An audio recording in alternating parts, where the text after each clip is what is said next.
യേശുവിന്റെ ഏറ്റവും അടുത്ത കൂട്ടുകാരന്റെ ടൈം ലൈനാണിത്. ഇന്നും അവൻ ഈ ഭൂമിയിൽ ജീവിച്ചിരിപ്പുണ്ട് എന്ന് കോടിക്കണക്കിന് ആളുകൾ അവകാശപ്പെടുന്നതിന് കാരണം എന്താണ് എന്ന് കേട്ടുകഴിഞ്ഞാൽ നിങ്ങൾ ശരിക്കും ഞെട്ടും. അതാരാണെന്ന് അറിയാൻ നമ്മൾ കുറച്ച് പുറകിലേക്ക് പോകണം. നമ്മളിപ്പോ AD 30-ലാണ്. പെസഹ ഭക്ഷണം തയ്യാറാക്കാൻ യോഹന്നാനെയും പത്രോസിനെയും യേശു യെരുശലേമിലേക്ക് പറഞ്ഞയച്ചു. ക്രിസ്തീയ പാരമ്പര്യം അനുസരിച്ച് നഗരത്തിന്റെ പടിഞ്ഞാറൻ കുന്ന് എന്നറിയപ്പെടുന്ന ഈ സ്ഥലം ഇപ്പോ മൗണ്ട് സിയോൻ എന്നാണ് അറിയപ്പെടുന്നത്. അവർ അന്ന് രാത്രി കഴിക്കുന്ന സമയത്ത് ആരാണ് ഒറ്റിക്കൊടുക്കുന്നവൻ എന്ന് അറിയാനായിട്ട് യേശുവിന്റെ അടുത്ത് ചേർന്നിരിക്കുന്നത് പോലുള്ള ചിത്രങ്ങൾ നിങ്ങൾ കണ്ടിട്ടുണ്ടാകും. ഇന്നത്തെ കാലത്ത് ഇതൊക്കെ കാണുമ്പോൾ നമുക്ക് കുറച്ച് വിചിത്രമായിട്ട് തോന്നും. എന്നാലും 1-ാം നൂറ്റാണ്ടിലുണ്ടായിരുന്ന ഭക്ഷണ രീതികളിൽ ഇത് പൊതുവെ സാധാരണമായിരുന്നു. അന്ന് രാത്രി യോഹന്നാൻ യേശുവിന്റെ കൂടെ കിദ്രോൻ താഴ്വര കടന്ന് ഒലിവമലയിലെ ഗെത്ശമന തോട്ടത്തിലെത്തി. പിറ്റേ ദിവസം രാവിലെ തന്നെ നഗരമതിലിന് പുറത്ത് ഗൊൽഗോഥ എന്നറിയപ്പെടുന്ന സ്ഥലത്ത് വെച്ച് യേശുവിനെ ക്രൂശിച്ചു. ബാക്കി ശിഷ്യന്മാരെല്ലാം ഓടി ഒളിച്ചപ്പോഴും യോഹന്നാൻ യേശുവിന്റെ കൂടെ തന്നെ ഉണ്ടായിരുന്നു. ആ സമയത്താണ് യേശു തന്റെ അമ്മയായ മറിയയെ യോഹന്നാന്റെ കയ്യിൽ ഏൽപ്പിക്കുന്നത്. ക്രൂശിക്കപ്പെടുന്ന ആൾക്ക് കാണാനും കേൾക്കാനും പറ്റുന്ന രീതിയിൽ ആളുകൾ നിൽക്കാനായിട്ട് റോമൻ അധികാരികൾ അന്ന് അനുവദിക്കുന്നുണ്ടായിരുന്നു. ഒരു കാര്യം ചോദിക്കട്ടെ, ഈ കുരിശ് കാണുമ്പോൾ നിങ്ങളുടെ മനസ്സിൽ എന്താണ് വരുന്നത്? ദൈവപുത്രൻ ക്രൂശിക്കപ്പെട്ട ആ സമയത്ത് യേശുവിന്റെ മനസ്സിൽ തന്റെ ഉറ്റ സുഹൃത്തിനെക്കുറിച്ചും പ്രിയപ്പെട്ട അമ്മയെക്കുറിച്ചും ചിന്തിക്കുന്നുണ്ടായിരുന്നു. മാത്രമല്ല, ആ മനസ്സിൽ നിങ്ങളെയും എന്നെയും കുറിച്ച് ചിന്തിക്കുന്നുണ്ടായിരുന്നു. കുറച്ച് ദിവസങ്ങൾക്ക് ശേഷം, ഇപ്പോഴും AD 30-ൽ തന്നെയാണ്, യെരുശലേമിലുള്ള ഒരു പാറയിൽ വെട്ടിയുണ്ടാക്കിയ ഒരു കല്ലറയിലേക്ക് യോഹന്നാൻ ഓടിയെത്തി. ശീലകൾ മാത്രം അവിടെ കിടക്കുന്നത് അവൻ കണ്ടു. യേശു ഉയർത്തെഴുന്നേറ്റു എന്ന് കാണുന്നതിന് മുമ്പ് തന്നെ അവൻ വിശ്വസിച്ചു. ഇനി ഇവിടെ നിന്നാണ് നമ്മുടെ കഥയിലെ ചില രഹസ്യങ്ങൾ ചുരുളഴിയാൻ തുടങ്ങുന്നത്. അതിനുശേഷം വന്ന ആഴ്ചകളിൽ യോഹന്നാൻ വടക്കോട്ട് ഗലീലയിലേക്ക് പോയി. ഗലീലക്കടൽ എന്നറിയപ്പെടുന്ന തിബരിയസ് കടൽ തീരത്ത് വെച്ച് അത് ഉയർത്തെഴുന്നേറ്റ യേശുവാണ് എന്ന് ആദ്യം മനസ്സിലാക്കുന്നത് യോഹന്നാനാണ്. അവൻ ഉടനെ പത്രോസിനോട് അത് പറഞ്ഞു. ഈ സമയത്ത് യോഹന്നാനെക്കുറിച്ച് യേശു ഒരു കാര്യം പറയുന്നുണ്ട്. ആർക്കും ചിന്തിക്കാൻ പോലും കഴിയാത്തൊരു കാര്യമായിരുന്നു അത്. അത് കാരണം പലരും ചിന്തിച്ചത് യോഹന്നാൻ ഇനി ഒരിക്കലും മരിക്കില്ല എന്നാണ്. അതിനെക്കുറിച്ച് നമുക്ക് വഴിയെ നോക്കാം.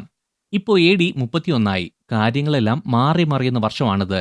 പുരാതന ലോകത്തെ ഏറ്റവും വലിയ ആരാധനാലയങ്ങളിലൊന്നായ ആ ദൈവാലയത്തിൽ യോഹന്നാൻ സ്ഥിരമായി പോകുന്നുണ്ടായിരുന്നു. പത്രോസിന്റെ കൂടെ ദേവാലയത്തിലേക്ക് പോകുന്ന സമയത്ത് ജന്മനാ നടക്കാൻ കഴിയാത്ത ഒരു മനുഷ്യനെ സൗഖ്യമാക്കുന്നത് യോഹന്നാൻ കണ്ടു. തീർത്ഥാടകർ തിങ്ങി നിറഞ്ഞ ഒരു സ്ഥലത്ത് നടന്ന ഈ അത്ഭുതം കാരണം ഒരുപാട് പേർ അതിനെ ശ്രദ്ധിച്ചു. അത് കാരണം പത്രോസിനെയും യോഹന്നാനെയും ദൈവാലയ അധികാരികൾ, പ്രത്യേകിച്ച് സദൂക്യർ, അറസ്റ്റ് ചെയ്തു. പുനരുത്ഥാനത്തിൽ, അതായത് ഉയർത്തെഴുന്നേൽപ്പിൽ വിശ്വസിക്കാത്തവരാണ് ഈ സദൂക്യരെന്ന് നിങ്ങൾക്കറിയാലോ. എന്തായാലും ചോദ്യം ചെയ്യലിന് ശേഷം അവരെ വിട്ടയച്ചു. കുറച്ച് വർഷങ്ങൾക്ക് ശേഷം, ഇപ്പോൾ നാം AD 42-ലാണ്. പിന്നീട് യോഹന്നാന്റെ സുവിശേഷം എന്നറിയപ്പെട്ട പുസ്തകം യോഹന്നാൻ എഴുതാൻ ആരംഭിച്ചത് ഈ സമയത്താണ്. ഇത് ഏത് വർഷമാണ് എഴുതപ്പെട്ടത് എന്നതിനെക്കുറിച്ച് പണ്ഡിതന്മാർക്കിടയിൽ ഇപ്പോഴും തർക്കങ്ങൾ ഉണ്ടെങ്കിലും 2-ാം നൂറ്റാണ്ടിന്റെ തുടക്കത്തിൽ തന്നെ ഈ സുവിശേഷത്തിന്റെ പകർപ്പുകൾ എല്ലാ സ്ഥലങ്ങളിലും പ്രചരിച്ചിരുന്നു എന്ന് പഴയ കൈയെഴുത്ത് പ്രതികളിൽ നിന്ന് തന്നെ വ്യക്തമാണ്. ഉദാഹരണത്തിന്, ഈജിപ്തിൽ നിന്ന് കണ്ടെത്തിയ റെയ്ലൻ പാപ്പറസ് 52 എന്നറിയപ്പെടുന്ന യോഹന്നാന്റെ സുവിശേഷത്തിന്റെ ഒരു ചെറിയ ഭാഗം നമുക്ക് കിട്ടിയിട്ടുള്ളതിൽ വെച്ച് ഏറ്റവും പഴക്കമുള്ള പുതിയ നിയമരേഖകളിലൊന്നാണ്. AD 125 ആയപ്പോഴേക്കും യോഹന്നാൻ എഴുതിയ സുവിശേഷം യെരുശലേമിനും ഒരുപാട് ദൂരെയുള്ള രാജ്യങ്ങൾ വരെ എത്തിയെന്നാണ് ഇത് നമ്മെ പഠിപ്പിക്കുന്നത്. ഈ കൈയെഴുത്ത് പ്രതി AD 90-ൽ തന്നെ എഴുതപ്പെട്ടതാണ് എന്ന് പല ചരിത്രകാരന്മാരും അവകാശപ്പെടുന്നുണ്ട്. നിങ്ങളുടെ കൈവെള്ളയ്ക്കകത്തൊതുങ്ങുന്ന ചെറിയൊരു കഷ്ണമാണിത്. എങ്കിലും യേശുവും പീലാത്തോസും തമ്മിലുള്ള സംസാരത്തിന്റെ ഒരു ഭാഗം ഇതിലുണ്ട്. റോമൻ സാമ്രാജ്യത്തുടനീളം സഞ്ചരിക്കാൻ തക്കവിധം ഈ സുവിശേഷം വളരെ നേരത്തെ തന്നെ എഴുതപ്പെട്ടിരുന്നു എന്ന് ഇത് തെളിയിക്കുന്നുണ്ട്. ഇംഗ്ലണ്ടിലെ മാഞ്ചസ്റ്ററിലുള്ള ജോൺ റെയ്ലൻസ് റിസർച്ച് ഇൻസ്റ്റിറ്റ്യൂട്ടിലാണ് ആദിമ ക്രിസ്തീയ ഗ്രന്ഥങ്ങളുടെ കൂടെ ഇപ്പോൾ എഴുതിയിരിക്കുന്നത്. ഇപ്പോൾ AD 44-ന്റെ വസന്തകാലത്തേക്ക് വരാം.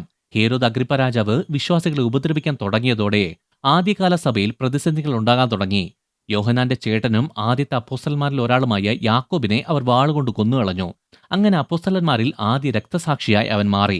അതിനുശേഷം പത്രോസിനെ അറസ്റ്റ് ചെയ്തെങ്കിലും അവൻ അത്ഭുതകരമായി ജയിലിൽ നിന്ന് രക്ഷപ്പെട്ടു എന്ന് യൂസബേസൻ പോലുള്ള പുരാതന ചരിത്രകാരന്മാർ രേഖപ്പെടുത്തിയിട്ടുണ്ട്. ഇപ്പോൾ AD 64-ലേക്ക് വരാം. യോഹന്നാൻ ഇപ്പോൾ ഏഷ്യ മൈനറിലെ പ്രധാന നഗരമായ എഫസോസിലാണ് താമസിക്കുന്നത്. അവിടെ വെച്ചാണ് അവൻ തന്റെ 3 ലേഖനങ്ങൾ എഴുതുന്നത്. 1 യോഹന്നാൻ, 2 യോഹന്നാൻ, 3 യോഹന്നാൻ. ആദ്യകാല വിശ്വാസികൾക്ക് പിന്തുണ നൽകാൻ വേണ്ടിയായിരുന്നു ഈ ചെറിയ ലേഖനങ്ങൾ അവൻ എഴുതിയത്. കള്ള ഉപദേശങ്ങളെക്കുറിച്ച് അവർക്ക് മുന്നറിയിപ്പും സ്നേഹത്തിലും സത്യത്തിലും അടിസ്ഥാനമായിട്ടുള്ള ഒരു ജീവിതം നയിക്കാൻ അവരെ പ്രോത്സാഹിപ്പിക്കാനും വേണ്ടിയായിരുന്നു ഇത് എഴുതിയത്. ഇതുവരെ ഈ കഥയുടെ പകുതി ആയിട്ടേ ഉള്ളൂ. ഇപ്പോൾ AD 67-ലാണ് നാം. ടൈറ്റസിന്റെ നേതൃത്വത്തിലുള്ള റോമൻ പടയാളികൾ യെരുശലേമിനെ വളഞ്ഞു. ആദിമസഭ ഒരു വലിയ പ്രശ്നത്തെ ഇപ്പോൾ അഭിമുഖീകരിക്കുന്നുണ്ട്. നഗരത്തെ നശിപ്പിക്കുന്നതിന് മുമ്പ് യോഹന്നാനും മറ്റു വിശ്വാസികളും അവിടം വിട്ട് കിഴക്കോട്ട് യോർദാനിലെ പെല്ല എന്ന നഗരത്തിലേക്ക് പോയെന്ന് ചരിത്രകാരന്മാർ രേഖപ്പെടുത്തുന്നുണ്ട്. സംഘർഷങ്ങളിൽ നിന്ന് പലായനം ചെയ്ത യഹൂദന്മാരുടെ ഒരു അഭയകേന്ദ്രമായി പെല്ല ചരിത്ര ഭൂപടങ്ങളിൽ സ്ഥിരീകരിക്കപ്പെട്ടിട്ടുമുണ്ട്. സഭ വ്യാപിക്കാൻ തുടങ്ങിയപ്പോൾ അവിടെ നിന്നാണ് യോഹന്നാൻ സഭകളെ കൂടുതൽ ശ്രദ്ധിക്കാൻ തുടങ്ങിയത്. പതിറ്റാണ്ടുകൾക്ക് ശേഷം ഏകദേശം AD 95-96 കാലഘട്ടങ്ങളിൽ ഡൊമീഷ്യൻ എന്ന റോമൻ ചക്രവർത്തിയുടെ കാലത്ത് ഡൊമീഷ്യന് ക്രിസ്ത്യാനികളെ അറപ്പായിരുന്നു. ആ സമയത്ത് യോഹന്നാന്റെ പ്രവർത്തനങ്ങൾ റോമൻ അധികാരികളുടെ ശ്രദ്ധയിൽപ്പെട്ടു. റോമിൽ വെച്ച് യോഹന്നാനെ കുറ്റക്കാരനായി മുദ്രകുത്തി തിളക്കുന്ന എണ്ണയിലിട്ടു എന്ന് തെർത്തുല്യൻ പോലുള്ള ആദ്യകാല ക്രിസ്തീയ എഴുത്തുകാർ രേഖപ്പെടുത്തിയിട്ടുണ്ട്. നമുക്ക് ഊഹിക്കാൻ പറ്റുന്നത് പോലെ അവൻ ഇതിൽ മരിച്ചു പോകേണ്ടതായിരുന്നു. പക്ഷേ അവനൊന്നും പറ്റിയില്ല. ഇത് കണ്ടുനിന്നവരിൽ പലരും യേശുവിനെ സ്വീകരിച്ചു എന്ന് പറയപ്പെടുന്നുണ്ട്. അതിനുശേഷം അവനെ കടലിലെ പാറക്കെട്ടുകൾ നിറഞ്ഞ പത്മോസ് ദ്വീപിലേക്ക് നാടുകടത്തി. രാഷ്ട്രീയമായി എതിർക്കുന്നവരെയും മതപരമായി പ്രശ്നം ഉണ്ടാക്കുന്നവരെയും തടവിലാക്കാൻ റോമാക്കാർ ഉപയോഗിച്ചിരുന്ന സ്ഥലമാണിത്. പത്മോസിലെ സ്കാല എന്ന പട്ടണത്തിൽ വെളിപ്പാടിന്റെ ഗുഹ എന്നറിയപ്പെടുന്ന ചരിത്രപ്രസിദ്ധമായ ഒരു ഗുഹയുണ്ടെന്ന് ഇന്നത്തെ പുരാവസ്തു ഗവേഷകരും സ്ഥിരീകരിക്കുന്നുണ്ട്. വെളിപ്പാട് പുസ്തകത്തിൽ രേഖപ്പെടുത്തിയിരിക്കുന്ന ദർശനങ്ങൾ യോഹന്നാന് ലഭിച്ചത് ഈ സ്ഥലത്ത് വെച്ചാണ് എന്ന നിലയിൽ നൂറ്റാണ്ടുകളായി ഇവിടം ആദരിക്കപ്പെടുന്നുണ്ട്.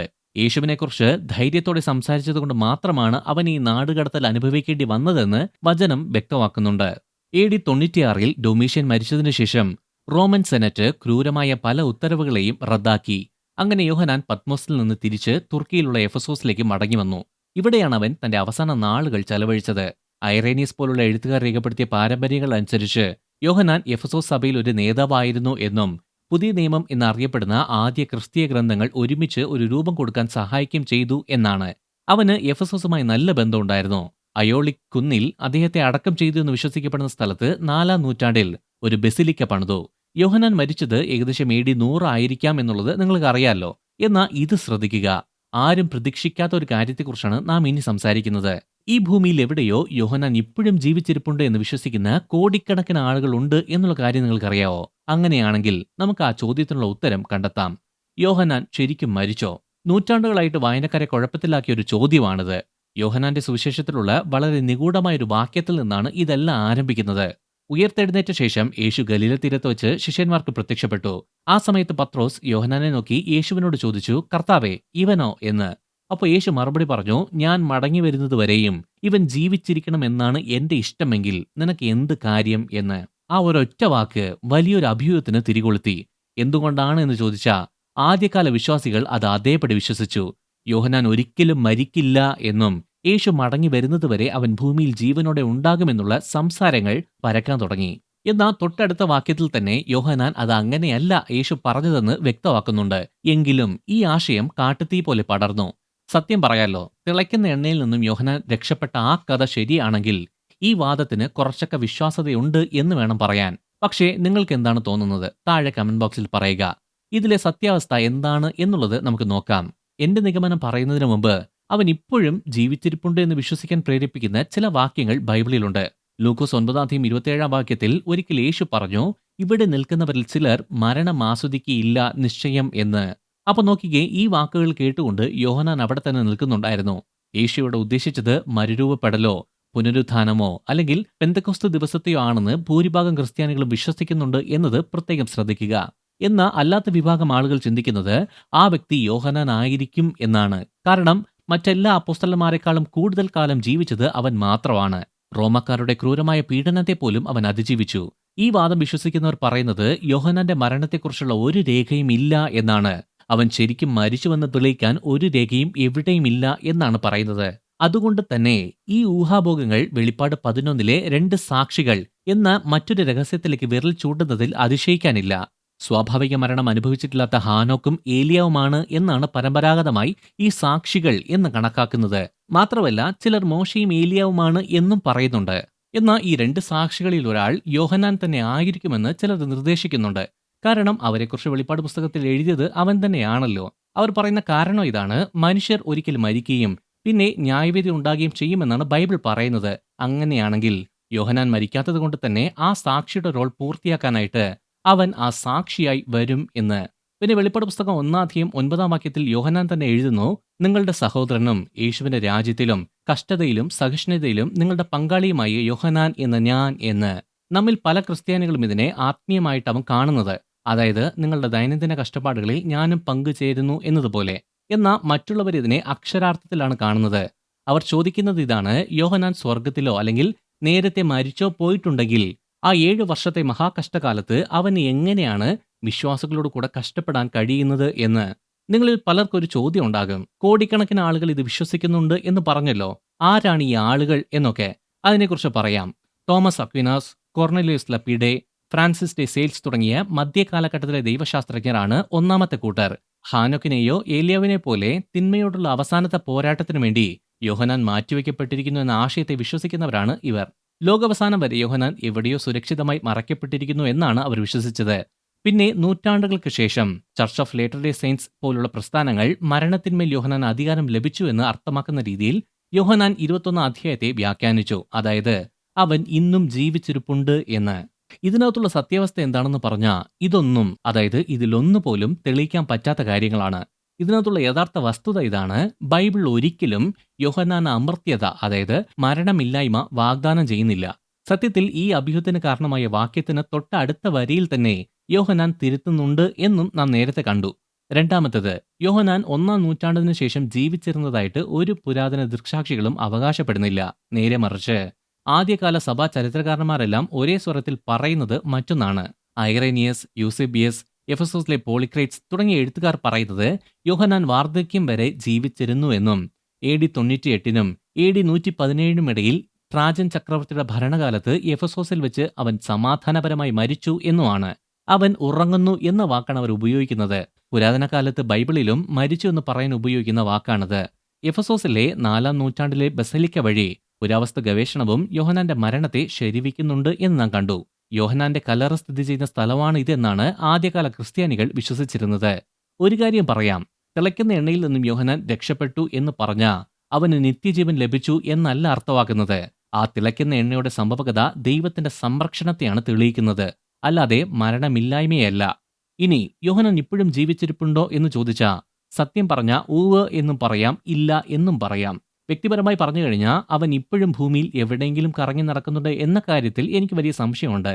എന്നാൽ ആഴത്തിലുള്ള അർത്ഥത്തിൽ അദ്ദേഹം ജീവിച്ചിരിപ്പുണ്ട് എന്ന് ഞാൻ വിശ്വസിക്കുന്നുണ്ട്. കാരണം അവന്റെ ഉറ്റ സുഹൃത്ത് എന്ന് മാത്രമല്ല, തന്റെ രക്ഷകനും കർത്താവുമായ ആ യേശുവിൽ അവൻ വിശ്വസിച്ചു.